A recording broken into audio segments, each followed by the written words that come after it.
Có từ từ.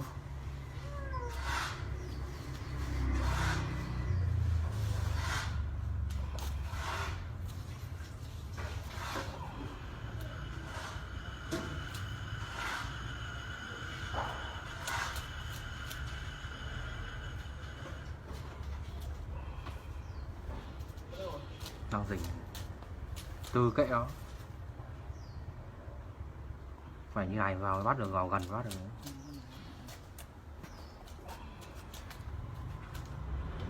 Quay cái cảnh đi, Quay rồi.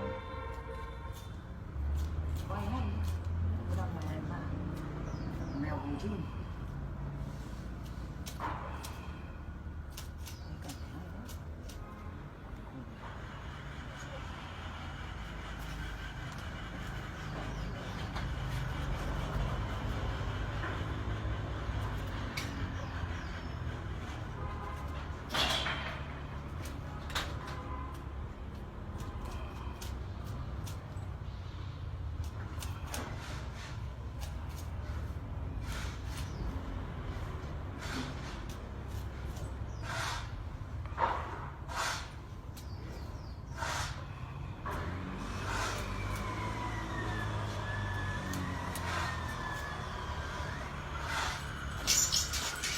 Bắt luôn, bắt được luôn.